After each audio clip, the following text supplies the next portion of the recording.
ఎప్పటికప్పుడు వార్తల కోసం దండూరా జనం గుండె చప్పుడు న్యూస్ ఛానల్ ను సబ్స్క్రైబ్ చేసుకోండి. బెల్ బటన్ ను క్లిక్ చేయండి, లైక్ చేయండి, షేర్ చేయండి.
మోడీ నాయకత్వం గెలిపిద్దాం మాధవనేని రఘునందనన్న గారిని ఓటేద్దాం ఓటేద్దాం కమలం గుర్తుకు ఓటేద్దాం ఓటేద్దాం. ఈరోజు మండల కేంద్రంలో జరుగుతున్నటువంటి ప్రచార సభలో పాల్గొన్న మెదక్ పార్లమెంట్ అభ్యర్థి పెద్దలు అన్న మాధవనేని రఘునందనన్న గారికి, ఈ వేదిక మీద ఉన్నటువంటి ఎమ్మెల్యేగా పోటీ చేసి మన మధ్యలో ఉన్నటువంటి అన్న మురళీ యాదవ్ అన్న గారికి, ఈ వేదిక మీద ఉన్నటువంటి మన బీజేపీ మండల అధ్యక్షులు వేణు గారికి, బీజేపీ నాయకత్వానికి, ఈ కార్యక్రమంలో పాల్గొన్న ఎంఆర్పీఎస్ నాయకత్వానికి, అక్కలకు, చెల్లెలకు, అన్నలకు, తమ్ములకు ప్రతి ఒక్కరికి పేరు పేరున ఎంఆర్పీఎస్ తరఫున సామాజిక తెలియజేస్తా ఉన్నాం.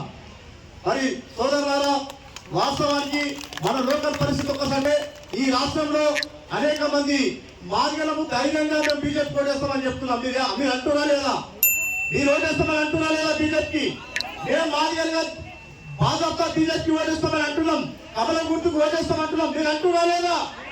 ఎందుకంటే మేము ధైర్యంగా చెప్తున్నాం మార్గలము. మీరు అంటున్నా లేదా? ఎందుకు వెయ్యాలో మీకు చెప్తా. ఈ దేశానికి 75 ఏళ్ల స్వాతంత్ర భారతదేశంలో 60 ఏళ్ళు కాంగ్రెస్ పార్టీ పరిపాలించింది. కానీ కాంగ్రెస్ పార్టీ పరిపాలించినప్పుడు ఇందిరమ్మ కాలంలో ఏమైందో కానీ మన కళ్ళకు అన్ని జరుగుతున్నాయి, అన్ని మోసాలు జరుగుతున్నాయి. ఇంకా టీఆర్ఎస్ పార్టీ వచ్చినప్పటి నుంచి దళితుడిని ముఖ్యమంత్రి స్థానంలో మొదలు నుంచి దళిత బంధు తీసుకొచ్చి వ్యక్తులు అనుకుంటున్న దాకా తీసుకొచ్చిన విషయం గుర్తు చేస్తూ ఉన్నాం. అంటే ఒకవైపు కాంగ్రెస్ పార్టీ మోసం చేసింది, ఒకవైపు టీఆర్ఎస్ పార్టీ మోసం చేసింది. ఇంకా మన మధ్యలో ఈ మధ్యలో కాంగ్రెస్ పార్టీ ఇక్కడికి వచ్చి మరి కాంగ్రెస్ అభ్యర్థిని గెలిపించాలని చెప్పేసి అంటున్నారు. మదన్ రెడ్డి గారికి విజ్ఞప్తి చేస్తున్నాం.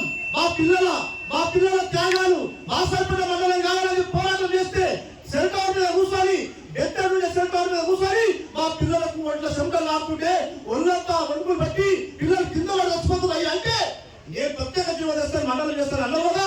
ఎన్ని మండలం చేసి చేతులు గుర్తుకున్నాం కదా. ఇలా ఓట్లు అయిపోతుంది వస్తుంటే నిజంగా మీరు మాకు కష్టం చేసినా లేదా? మీరు మాకు అన్యాయం చేసినా లేదా? చుట్టుముట్టు పదులకు పట్టు కేంద్రంగా ఉంటది మాది. వాసైపేట చుట్టుముట్టు పదులకు కేంద్రంగా ఉంటది. నువ్వు ఉద్దేశపూర్వకంగా మోసం చేసావా లేదా? నీ అంతర్గత రాజకీయాలు ఏమన్నా ఉండని నాకు సంబంధం లేదు. మా పదుల పెట్టి ప్రజలకు మాత్రము న్యాయం చేయాలా లేదా? ఏ అడ్డు పోయిండు ఈ మండలం వచ్చేదా కాదా? అవే పోలీస్ స్టేషన్ ఉండాలా లేదా? మన దగ్గర ఎంపీ ఆఫీస్ ఉండాలా లేదా? ఉన్నాయా? మరి ఈ రోజు ఎవరి వల్ల అయ్యాయి? మన పిల్లల ముసురు తల్లిదండ్రుల నేను విజ్ఞప్తి చేస్తున్నా. మీకు ఈ వాసాయిపేట బిడ్డగా మాట్లాడుతున్నా, నేను వాసాయిపేట మాదిరి బిడ్డగా మీతో మాట్లాడుతున్నా, నేను వాసాయిపేట మండల సాధన సమితి అధ్యక్షుడిగా మీతో మాట్లాడుతున్నా. అవునే కదా? మనము కులానికి ఒక్కరు దీక్షలు కూర్చున్నామా లేదా? ప్రతి ఒక్కరు దీక్షలు కూర్చున్నామా లేదా? అక్కడ చిల్లరందరూ వంట వార్పు చేస్తున్నామా లేదా? అనేక రకాల కార్యక్రమాలు చేసినా ఈ రోజు వాసాయిపేట పూర్తి మండలం కాలేదంటే రాజకీయ కుట్రల వల్ల విషయాన్ని గుర్తు చేస్తూ ఉన్నాం. ఇంకో రకంగా చెప్పాలంటే ఈ దళితులలో 59 కులాలు ఉంటాయి.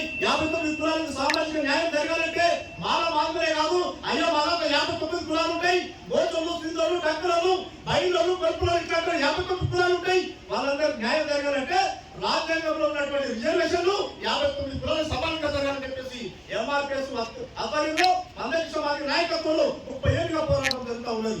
30 ఏళ్ళ పోరాటం చేస్తున్నప్పుడు 10 సంవత్సరాల కాంగ్రెస్ పార్టీ అధికారంలో ఉండి, కేంద్రంలో ఉండి పార్లమెంట్ లో బిల్లు పెట్టాల్సిన అవకాశం ఉన్నా, మరి పార్లమెంట్ లో బిల్లు పాస్ చేసే అధికారం ఉన్నా ఉద్దేశపూర్వకంగా మాదిగలు డెవలప్ అయితే మా జెండా పోయారు, మా జై భక్తులు మమ్మల్ని తప్పుతో ఎదుర్కొన్నారు, వీళ్ళు ఎలాగైతే మా ఉనికి ప్రమాదం అని చెప్పేసి కాంగ్రెస్ పార్టీ భావించి రిజర్వేషన్లు 59 కులాలకు సమానంగా అందరూ కూడా పార్లమెంట్ లో బిల్లు పెట్టకుండా మోసం చేసిన విషయం గుర్తు చేస్తా ఉన్నా. ఇంకా టీఆర్ఎస్ పార్టీ మీకు తెలుసు, తెలంగాణ రాష్ట్రం వస్తే నేను కావలి కుక్క లెక్క ఉంటా. ఎవరనేది కేసీఆర్ అన్నాడు.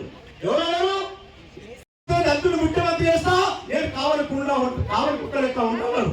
కానీ ఏడుగొండ తర్వాత భక్తి కథనం చూసి కావలి కూడా కాదు, ఈ కావలి కూడా ఉంటాను అన్నారని ఈ భక్తి కూడా కథనం ఎవరైనా కాల్ చేస్తే ఇబ్బంది అని చెప్పేసి ఆ కుండను ఖాళీ చేసేందుకు కేసీఆర్ ముఖ్యమంత్రి కూర్చున్న విషయాన్ని గుర్తు చేస్తా ఉన్నా. దళితుల కోసం చేస్తున్నా లేదా రాష్ట్రకు దళిత బంధు స్కీమ్ తీసుకొచ్చి ఎత్తు వాళ్ళ పరిస్థితి తీసుకొచ్చిన విషయాన్ని గుర్తు చేస్తా ఉన్నా. ఈ క్రమంలో 59 కులాలకు న్యాయం జరగాలంటే కాంగ్రెస్ పార్టీ మోసం చేసింది, టీఆర్ఎస్ పార్టీ మోసం చేసింది. మరి మోసం చేసిన ఒకవైపున్నారు మా ఆకాంక్షను గుర్తించి 30 ఏళ్ల సుదీర్ఘ ఉద్యమాన్ని గుర్తించి మరి ఢిల్లీలో ఉన్నటువంటి ప్రధానమంత్రి నరేంద్ర మోడీ గారు హైదరాబాద్ నుంచి లక్షలాది మంది మాదిగ కులాల సభలో ఆయన స్వచ్ఛంగా మాది చెప్పిండు. మీ ఆకాంక్ష నాకు తెలుసు, మీరు ఏదైతే సామాన్య న్యాయం కోరుకుంటున్నారో ఇది ఎవరికి నష్టం జరిగేది కాదు.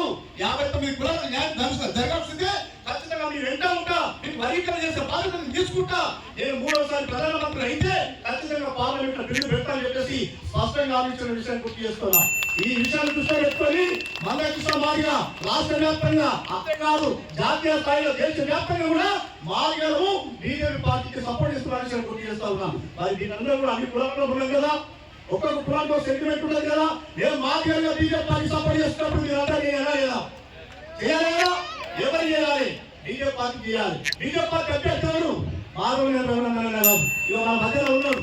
ఎట్లాంటి మనిషి అంటే ముత్తు స్వతాని ఆయన లాయర్ అన్న అడ్వకేట్ ఏదున్నా ముక్కుసుగా మాట్లాడే గుణం ఎల్లాక టీవీలో అనిపిస్తారు. ఇక మా వెంకటరామరెడ్డి వస్తుంది. వెంకటరామరెడ్డి అన్న మల్లాల సాగర్ కూడా పైసా ఆ ఏరియాలో భూములు ముందు కూడా చెప్పేసి ఆయన పెద్ద రాష్ట్రం పోతూ ఆయన కాంగ్రెస్ పార్టీ మోసం చేసే పార్టీ ఆయన కూడా తెలుసు. కానీ ఎంత టికెట్ కూడా ఎక్కువ నాకే తెలియదు. కానీ మన ముందు ఉన్నటువంటి దేవరైన డాషింగ్ మీరు ఎవరు ఉన్నారు అంటే ఈ ముగ్గుట్ల మాధవనే రఘునందన్ గారు ఉన్నారు. ముక్కుసుడి కలిసి ఖచ్చితంగా ఈ అమ్మాయి ఓట్లు కమల గుర్తు ఓటేసి అత్యంత నిజాన్ని గెలుపుతాల్సిన విజ్ఞప్తి చేస్తున్నా. జై భారత్. ఓటేద్దాం నిజంగా మీరు మనస్ఫూర్తి ఓటేద్దాం.